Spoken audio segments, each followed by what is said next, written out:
Welcome to today's coverage of the 2024 election. In this video, we will explore the ever-changing landscape of American politics, focusing on the current positions of Donald Trump and Kamala Harris in the battle for the presidency. With the crucial 270 electoral votes at stake, we'll take a journey through each state based on the latest polling data. The race couldn't be more intense, and each poll provides a snapshot of this rapidly heating contest. So get ready as we begin our journey in the West, where the winds of change, or perhaps stagnation, are blowing. We start our journey in Washington state, traditionally a safe haven for Democrats. According to the most recent polling, Kamala Harris leads Trump by 13.8%. While that's a solid lead, it's a significant underperformance compared to Joe Biden's dominant 19-point margin in 2020. Harris's lead in Washington is firm, but the dip from Biden's numbers suggests she might not have the same sway over voters. The question here is whether this smaller margin reflects broader national trends. Will other states traditionally seen as Democratic-leaning show a similar pattern of underperformance? Next, we head south to Oregon. While the state has been reliably blue in past elections, Harris is only ahead of Trump by 5%. This narrow margin signals potential challenges for a campaign in typically safe Democratic territory. If Oregon, a state with a strong progressive base, shows signs of weakness for Harris, it could be a red flag for how well she can energize the left nationwide. Now to the big one, California. As Harris's home state, California is the ultimate Democratic stronghold, with a whopping 54 electoral votes up for grabs. Currently, Harris leads by 24.5%, which on the surface sounds like a commanding lead. However, it's worth noting that even this lead is 5 points lower than Biden's margin in 2020. The fact that Harris is underperforming in her own state compared to Biden indicates that she may not be as powerful of a candidate as some Democrats hoped. Still, with California's strong liberal base, there's no doubt that she will win the state. But the margin could be indicative of the overall health of her campaign. Next, we move to Nevada, a state that is both competitive and somewhat under the radar. With only 6 electoral votes, Nevada isn't a kingmaker, but it remains highly contested. Harris leads by just 0.5% in the polling average, a razor-thin margin. The reality, though, is that Harris is likely to do worse than what the polls suggest. Why?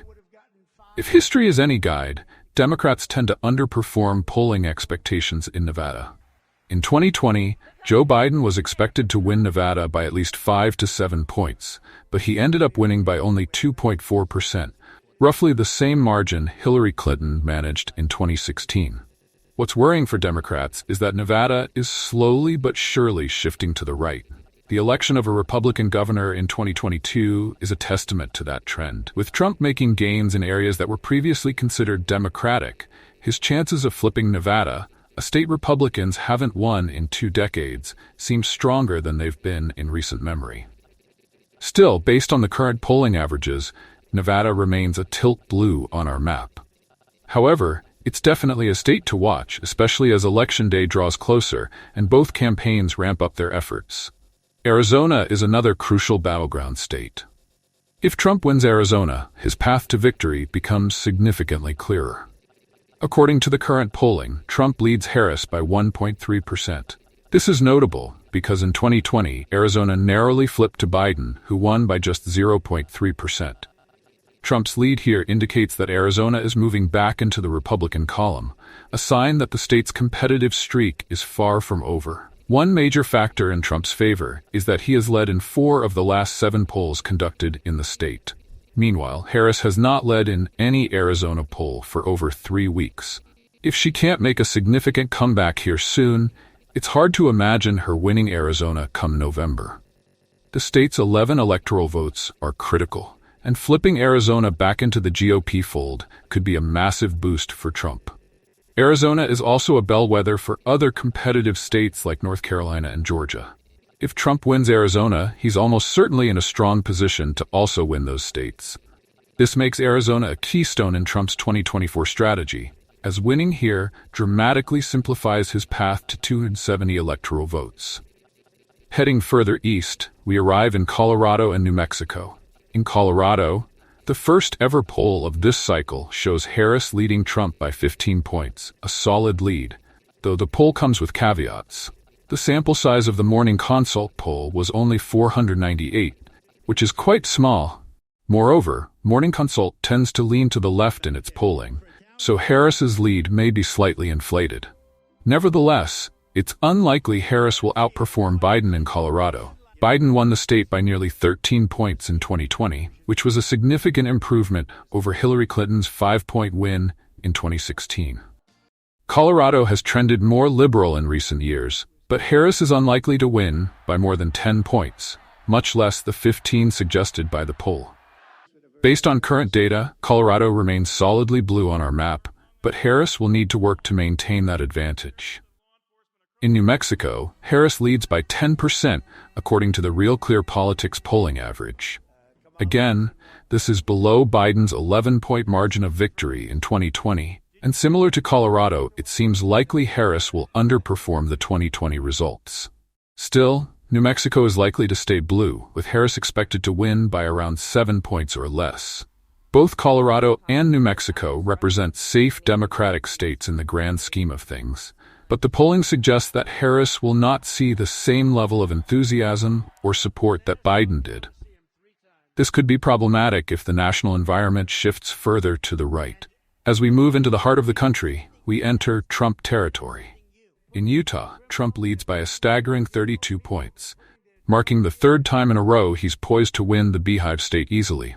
Similarly, in Montana, Trump is up by 18 points. Montana is also home to one of the most competitive Senate races of this cycle, where incumbent Democrat Jon Tester is fighting for his seat. Trump's strong lead at the top of the ticket is expected to help down-ballot Republicans, potentially flipping this Senate seat and securing a GOP majority in the Senate. In Nebraska, Trump is on track to win by about 18 percentage points. However, there is a wrinkle here. Nebraska splits its electoral votes by congressional district, and in the state's second district, Harris actually leads by 6%. This district is highly competitive and could go either way. Trump won it in 2016, but Biden flipped it back in 2020. Right now, we're classifying it as lean blue, but it's certainly one to watch. Oklahoma is yet another red stronghold, with Trump leading by 16 points. Trump's dominance in these rural, traditionally Republican states underscores how entrenched his support remains in certain parts of the country. Next, we arrive in Texas, the largest prize in the electoral map's southern half, with 40 electoral votes. Texas has long been a Republican stronghold, though some thought it could become competitive in 2020. That, of course, didn't happen. Trump won Texas comfortably, that despite some polls showing Biden ahead at various points during the 2020 cycle. In 2024, Texas looks even less competitive.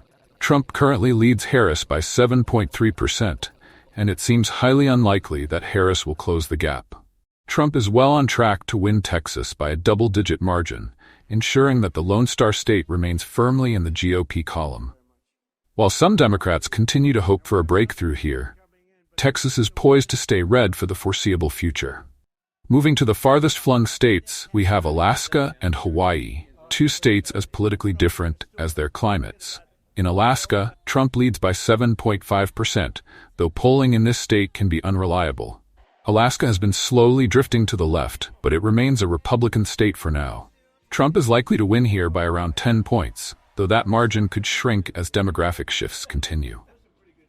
Hawaii, on the other hand, is one of the bluest states in the country. Although we don't have recent polling, it's safe to assume Harris will win Hawaii handily. Traditionally, Democrats win here by over 30 points, though the Biden administration's handling of the Maui wildfires could dent Harris's margin slightly. Still, Hawaii is expected to stay solidly blue. And now we come to the Midwest, the region that could decide the entire election. For Harris, winning here is crucial. She needs to secure Illinois, Minnesota, Wisconsin, Michigan, and Pennsylvania to have any realistic path to 270 electoral votes. Let's start with Minnesota. Harris currently leads by 5.4%, a decent margin, but still weaker than Biden's 7-point win in 2020. Minnesota has been a Democratic stronghold in recent elections, But the fact that Harris is underperforming here suggests that Trump could be competitive if the national environment shifts in his favor.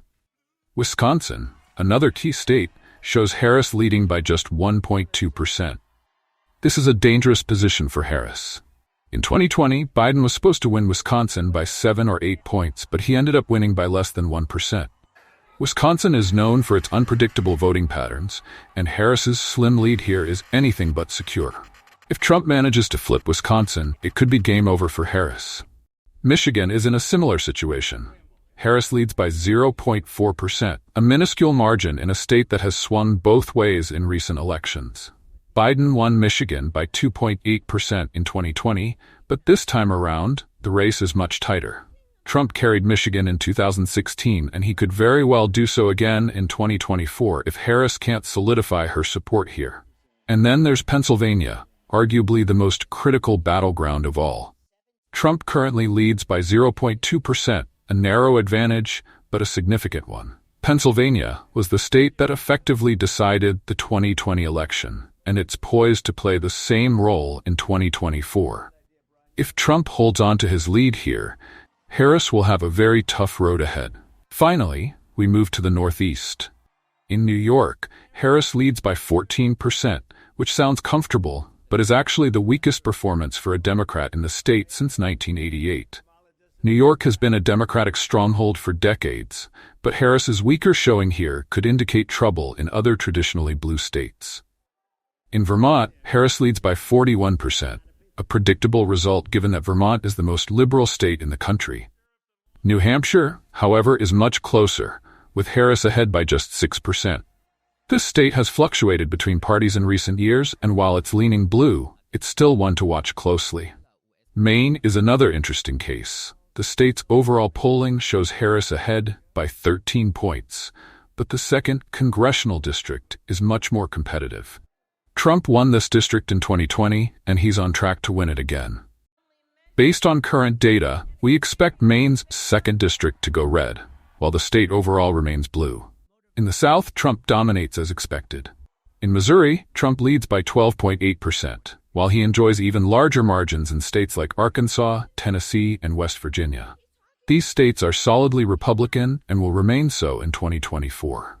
Virginia, however, is a different story. Harris leads by 5.3%, which is a far cry from Biden's double-digit win in 2020. Virginia has been trending blue for years, but recent Republican gains in the state legislature and gubernatorial races suggest that the state could be in play. Harris is still favored to win here, but Virginia is definitely worth watching. In North Carolina, Trump leads by 0.4%, a narrow margin that puts the state firmly in the tilt-red category. North Carolina has been a battleground in recent elections, but it's the only swing state that Trump won in both 2016 and 2020. It's looking like he'll hold on to it again in 2024. Georgia is another key battleground. Trump leads by a narrow margin here, and all 3 of the most recent polls show him ahead. Georgia flipped to Biden in 2020, but it remains a fundamentally conservative state. If Trump wins here, along with North Carolina and Arizona, his path to 270 becomes much easier. Finally, we arrive in Florida. With 30 electoral votes, Florida is a major prize, but it's no longer the competitive swing state it once was. Trump leads by 6%, and he's expected to win by at least 7 to 10 points. Florida has moved firmly into the Republican column, and it's no longer a battleground state. So, based on the current polling averages from every state, Trump is on track to win 281 electoral votes, while Harris is projected to win 257. While the polling could shift, especially in the final weeks of the campaign, Trump appears to have the upper hand. The key battlegrounds, Arizona, Pennsylvania, Wisconsin, and Michigan, will be crucial in determining the outcome. If Trump can hold on to his leads in these states, he's well positioned to reclaim the White House. But the race is far from over, and both campaigns will be pulling out all the stops in the weeks leading up to Election Day. Thank you for watching.